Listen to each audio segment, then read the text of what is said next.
श्रृंखला अनशन का चौथा दिन आज जो कमान संभाली है वो दिल्ली ने संभाली है। और कहते हैं कि दिल्ली दिल वालों की होती है। दिल्ली के अंदर कहते हैं दिल्ली सत्ता का केंद्र है और दिल्ली के अंदर ही सब कुछ कहा जाता है। और पूरे देश से EPS 95 के जो पेंशनर हैं दिल्ली की तरफ रहा करके देख रहे हैं। तो आज वो दिल्ली के लोग हैं, वो दिल्ली के उन्होंने आज कमान संभाली है। तो दिल्ली की टीम के बहुत सारे सदस्य हैं, बहुगुणा जी हैं और भी लोग हैं दिल्ली के। और मानवर हमारे जो हैं अशोक राउत जी हैं, उनसे हम बात करेंगे और जानने की कोशिश करेंगे कि दिल्ली की टीम ने जो जोश दिखाया है, लगातार उत्तर प्रदेश आया, उत्तराखंड आया और अब दिल्ली की बारी है। उससे पहले भी अलग अलग लोग आते रहे और सब राज्यों से लोग आ ही रहे हैं, लगातार गए ही नहीं। उत्तर प्रदेश के लोग, कल मैंने देखा कि कल के धरने में भी उत्तर प्रदेश के लोग थे, कह रहे हम नहीं जाएंगे। और आज देखिए, आज भी उत्तर प्रदेश के हैं और देखिए उत्तर प्रदेश के टिके हुए, उत्तराखंड के टिके हुए और दिल्ली अब जुड़ गई है। सर ये तो बढ़ता जा रहा है जो कारवा है, कह रहे हैं कि अब जो पुराने आए हैं वो तो टिके ही हुए हैं, नए भी बढ़ते जा रहे हैं, क्या कहेंगे?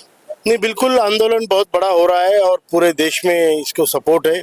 जो लोग आज यहाँ पर आप देख रहे हैं वो इतने ही लोग नहीं है, लोग बहुत मुश्किल से दिल्ली तक पहुंच पाते हैं और एक एक आदमी हजार लोगों की भावना लेके आ रहा है।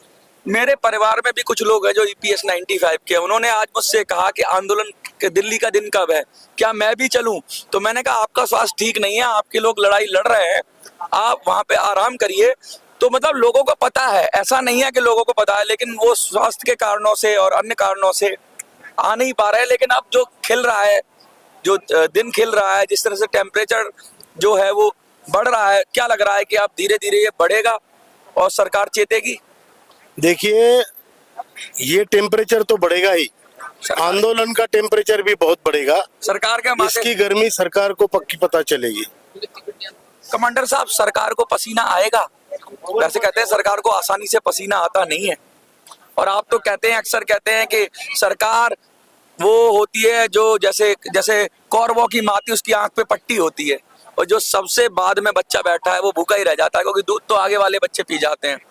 सरकार का जो दूध या योजनाएं हैं वो बहुत सारे लोग, ऐसे लोग लिए जा रहे हैं, ऐसे लोग खाए जा रहे हैं उसको, जो उसके लिए कहीं ना कहीं काबिल नहीं है, या कहूँ जो उसके लिए लायक नहीं है।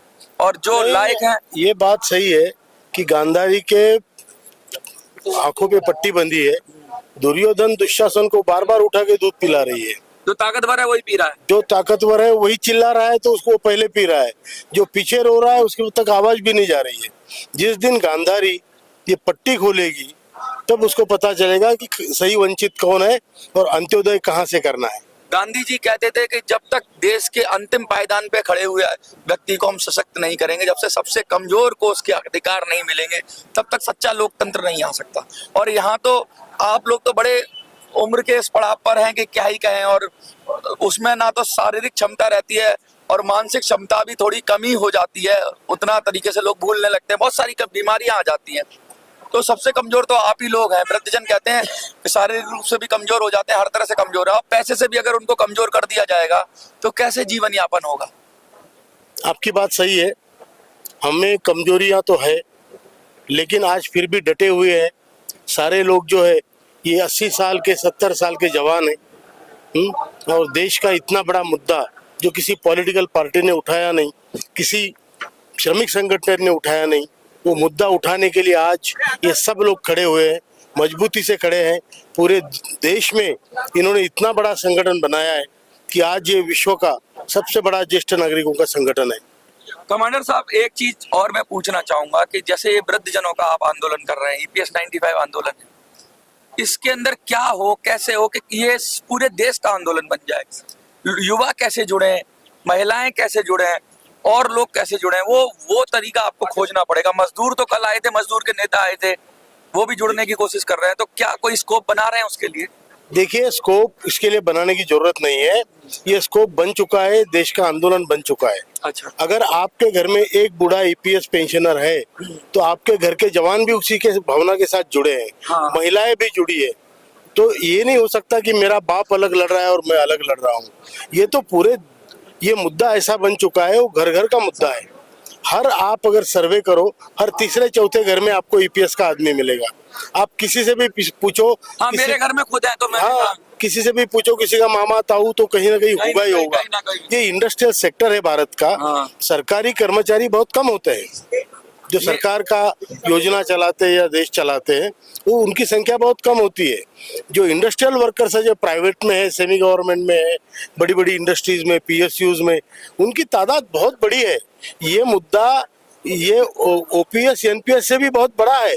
ईपीएस का मुद्दा सिर्फ इतना है कि हम लोग जवान ना होने के कारण हम लोग शायद अपनी आवाज पहुंचाने में थोड़ी देरी हमसे हो गई, क्योंकि हम बिखरे हुए थे। लेकिन आज देश एकत्र हुआ है, पूरा देश का ज्येष्ठ नागरिक एक हुआ है। आप देखिए आज आसाम में, सिलचर में, कहीं भी देखिए, गुवाहाटी में, उधर त्रिपुरा में, हर जगह हमारे लोग हैं। अंडमान में हमारी संगठन है, श्रीनगर में संगठन है। तो ये जो है ये जाया नहीं जाएगा। एक आदमी अगर आपके घर का ईपीएस का पेंशनर है तो उसको जब पेंशन मिलेगी उसका सम्मान बढ़ेगा, तो उस फैमिली का भी सम्मान एक बढ़ेगा। बुजुर्ग थे, आज सुबह सुबह दिल्ली में ही आए थे धरने में, वो चले गए। तो बड़ी उम्मीद से उन्होंने एक मुझसे सवाल पूछा, कमांडर साहब वो सवाल मैं आपसे पूछना चाहता हूँ जी। उन्होंने कहा मुझे अभी 2300 रुपए मिलते हैं, क्या 7,500 हो जाएंगे, क्या लग रहा है? और हो जाएंगे तो उन्होंने कहा अगर हो गए तो मैं तो कहते हैं गंगा नहा लूंगा, मतलब मेरी तो किस्मत ही बदल जाएगी, मेरी तो जिंदगी बदल जाएगी। और जो जिंदगी भर मैंने किया, कहते हैं ईश्वर का बहुत शुक्रिया अदा करूंगा। मतलब वो भाव विभोर हो गए थे, वो पूछने जा रहे थे कि मेरा सवाल ये कमांडर साहब से पूछना, कमांडर साहब कब तक हो जाएंगे? ये जल्दी होगा और हमें गारंटी है, हमारे आदरणीय प्रधानमंत्री जी इन लोगों की भावनाओं के साथ व्यवस्थित न्याय करेंगे। 7,500 महंगाई भत्ता जरूर देंगे मिनिमम पेंशन के तौर पे। जिनको ज्यादा पेंशन है उस अनुपात में उनका भी बढ़ना चाहिए। तो ये जरूर होगा, उनको आप बताइए, निश्चिंत रहिए। प्रधानमंत्री जी की 2 बार की गारंटी है, ये होना चाहिए, होगा। चुनाव पास में है, बजट जा चुका है, चुनाव आचार संहिता लग भी जाएगी, तो जो कुछ होना है उससे पहले ही, जो कुछ होगा उससे पहले ही होगा, वरना तो फिर टल जाएगा मामला। और फिर जो मई और जून के बाद जो सरकार जो भी आएगी उस पर टल जाएगा। तो इसके लिए क्या रणनीति है कि अभी 10, 15, 20 दिन जो है उनके उसमें रणनीति कुछ नहीं, हमारा सातत्य है, कंसिस्टेंसी है। हम यहाँ लगे रहे हैं और यहीं पे बैठेंगे। यहाँ से वापस तभी जाएंगे जब हमारा निर्णय होगा। और ये निर्णय सरकार, अभी सरकार के ऊपर मदार है। लोग देख रहे हैं कि सरकार ने कितने वचन दिए हैं, कि अपना वचन कितना निभा रही है।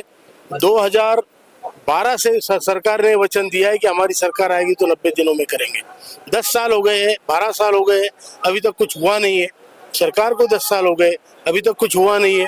तो ये जनता देख रही है, हमें बताने की जरूरत नहीं है। आपने लगातार अपने मूवमेंट को नॉन पॉलिटिकल मूवमेंट रखा है।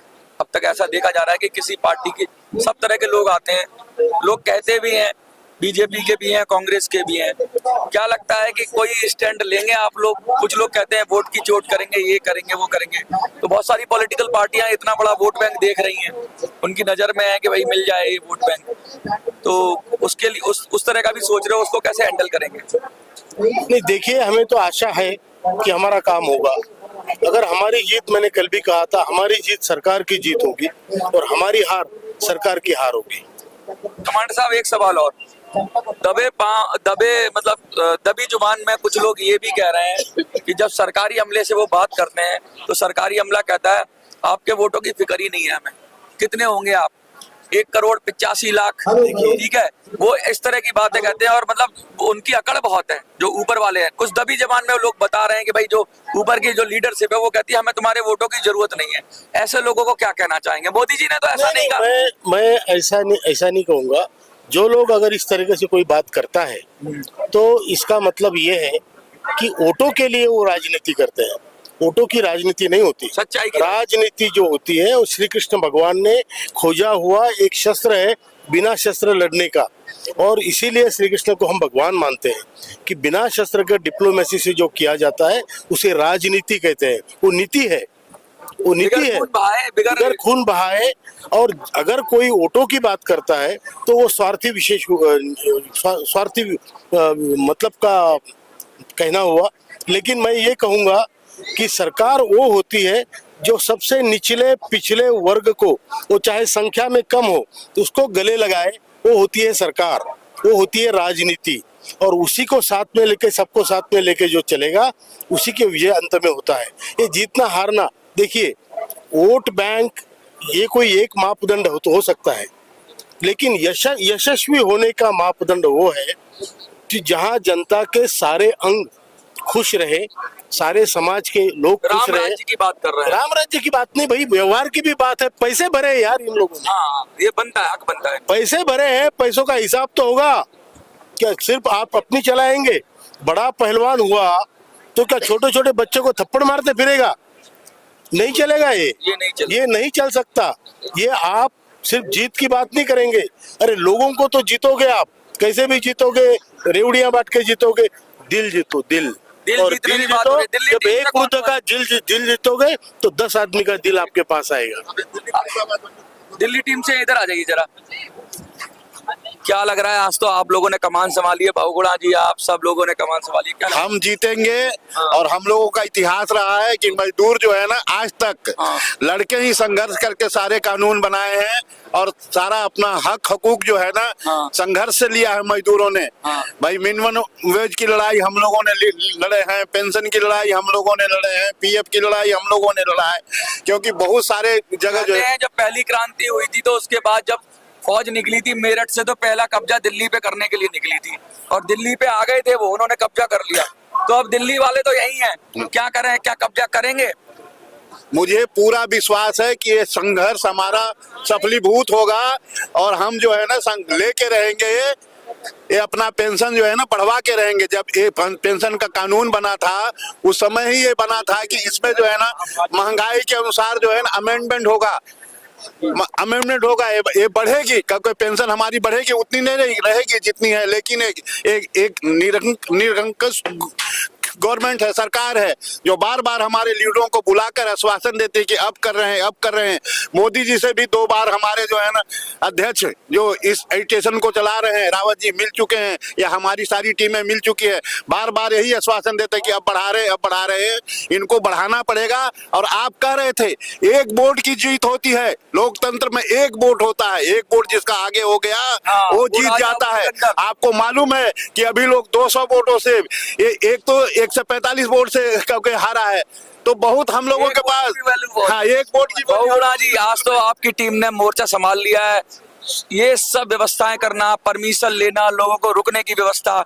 दिल्ली टीम है वो नीचे नीचे काम करती है, मैंने ये देखा है कि दिल्ली टीम कभी नाम आगे नहीं करती कि भाई हम ये कर रहे हैं वो कर रहे हैं। जितने सारे राज्य आते हैं सबका इंतजाम करना दिल्ली टीम के ऊपर बहुत ज्यादा जिम्मेदारी है, क्योंकि आप दिल्ली में हो और दिल्ली में एजिटेशन हो रहा है, क्या कहेंगे आप? मैं तो एक बात जानता हूँ, अगर दिल में इच्छा हो किसी को काम को करने की और उसे मुहिम तक पहुंचाने की, तो उस काम के लिए दिल्ली है। मैं यही बात गवर्नमेंट को भी बोलना चाहता हूँ कि जहाँ तक वोट और इसकी राजनीति, मंदिर मस्जिद इस तरह की राजनीति करने से कोई फायदा नहीं। अगर आपको करना ही है, दिल में इच्छा है, तो इन बुजुर्गों के बारे में सोचें। आप मन की बात तो करते हैं, मैं प्रधानमंत्री जी से स्पेशली कहना चाहता हूँ कि आप अपने मन की बात तो करते हैं, कभी इन बुजुर्गों के मन की बात को भी सुने, समझे, इनकी भावनाओं को देखें, इनकी हालत के ऊपर नजर रखें और उसके बाद एक फैसला दें। जहाँ तक रही वोट की राजनीति की, तो आपको पता होगा कि बीजेपी की गवर्नमेंट एक वोट से गिर गई थी। आप इस चीज का ध्यान रखें। मैं कई चीजें ऐसी हैं जो बोला नहीं जाती हैं लेकिन फील की जाती हैं। मैं सरकार से सिर्फ इतना ही कहना चाहता हूँ कि आप इन बुजुर्गों की ज्यादा लंबी चौड़ी डिमांडें नहीं है, बहुत सिंपल डिमांड है। जो एक बड़ी बड़ी स्कीमों में करोड़ों अरबों रुपया खर्च किया जा रहा है, करोड़ों अरबों रुपया नेताओं की जेबों से पकड़ा जा रहा है, घरों से पकड़ा जा रहा है। तो आप लोगों की इतनी पेंशनें जा रही हैं कि जिसे एक पैरेलल श्रीलंका जैसी गवर्नमेंट चल सके, इतना पैसा आप लोगों के ऊपर खर्च हो रहा है। क्या आप अपनी एक पेंशन को छोड़ नहीं सकते हैं? आप 6 पेंशन ले रहे हैं, हम कहते हैं आप एक पेंशन को छोड़ दें, तो इन बुजुर्गों की सारी पेंशनों की, इनकी दुख दर्द सब मिट जाएगा। मैं इतना ही कहना चाहता हूँ कि इनकी डिमांड को पूरा किया जाए। ये लोग जो है सड़कों पे की इस उम्र में घूम रहे हैं, बरसात में भीग रहे हैं, धूप में पसीना बहा रहे हैं, धरना प्रदर्शन कर रहे हैं कि जो भी इस गवर्नमेंट के लिए ठीक नहीं है। मैं ये कहना चाहता हूँ कि कृपया इनकी डिमांडों को पूरा किया जाए। कोई लंबी चौड़ी डिमांड नहीं है, बहुत आराम से हो सकती है। ईपीएफओ के पास जितना पैसा पड़ा है उसमें जो इंटरेस्ट है उसी से इनकी डिमांडें पूरी हो सकती हैं। इतना करोड़ों अरबों रुपया जो अनक्लेम्ड है, जो कि ईपीएफओ उसके ऊपर कुंडली मार के बैठा हुआ है। मैं सरकार से कहता हूँ, तीनों चारों डिपार्टमेंट से कहना चाहता हूँ, लेबर मिनिस्ट्री से, ईपीएफओ से और भारत सरकार से, कृपा करके हमारी मांगों को पूरा करें। हम आपके बहुत शुक्रगुजार होंगे। ये बुजुर्ग आपको आशीर्वाद ही देंगे। देखिए कितनी बड़ी बात कही है जो दिल्ली टीम है, कितनी गंभीर बात कही है। क्या कहा इन्होंने? कहा कि एक वोट से सरकार बनती है और बिगड़ती है। एक वोट का मैं थोड़ा सा आपको लोकतंत्र की व्यवस्था समझाता हूँ। लोकतंत्र में क्या होता है, मल्टी पार्टी डेमोक्रेसी में वोट पड़ता है और वोट पड़ने के बाद 70 से 80% वोटिंग होती है और बाकी तो वोट पड़ता है, लेकिन 70-80% में भी कई लोगों को वोट पड़ता है। तो हार जीत जो तय होती है वो 500 वोट, 1000 वोट, कहीं कहीं 40 वोट, कहीं कहीं 50 वोट, उससे हार और जीत तय होती है। और ये जो ईपीएफ परिवार है, ये 1 करोड़ के करीब, 85 लाख के करीब कह रहे हैं, ये खुद हैं। और इनमें कम से कम इनके परिवार को जोड़ ले तो 2-3 करोड़ लोग हो जाते हैं। अगर 2-3 करोड़ लोग ठान लें कि वोट को स्विप करेंगे, चेंज करेंगे, या वोट का परिवर्तन हो जाए, या ठान ना लें, परेशान हो जाएं और दुखी में आके कहीं इधर उधर हो गए, सरकार की पाले से हिल के दूसरे पाले में चले गए, तो 1% वोट, क्या मैं कह रहा हूँ, आधे % वोट भी अगर इधर उधर होता है तो सरकारें गिर जाती हैं, सरकारें बैठ जाती है। सरकार हल्के में ना ले, क्योंकि मल्टी पार्टी डेमोक्रेसी के अंदर वोट की बड़ी कीमत है। और कभी कभी एक वोट इतना भारी पड़ जाता है कि उसको नानी याद आ जाती है। तो कहीं ऐसा ना हो कि नानी ना याद दिला दें जो ईपीएस वाले हैं। सरकार को समझना चाहिए, लाइटली ना ले, और अगर लाइटली जो लेगी तो उसका जो भुगतान होगा वो सरकार को ही भुगतना होगा। आपको क्या लगता है, सरकार इनको हल्के में ले रही है? हल्के में ले रही है तो कम से कम आप तो इनका समर्थन करो। आप युवा हो, कल को आपका भी भविष्य बुजुर्ग हो गया, आप किसी काम करते हो, किसी ऐसे कारखाने में, औद्योगिक क्षेत्र में काम करते हो, तो आने वाला भविष्य आपका ऐसा ना हो। इसके लिए आपको भी इनका साथ देना चाहिए, इनको हर संभव मदद करनी चाहिए। और इनकी मदद करोगे तो फिर ऐसा लगता है कि आप अपने आप की मदद करोगे। देखते रहिए मिली संसद।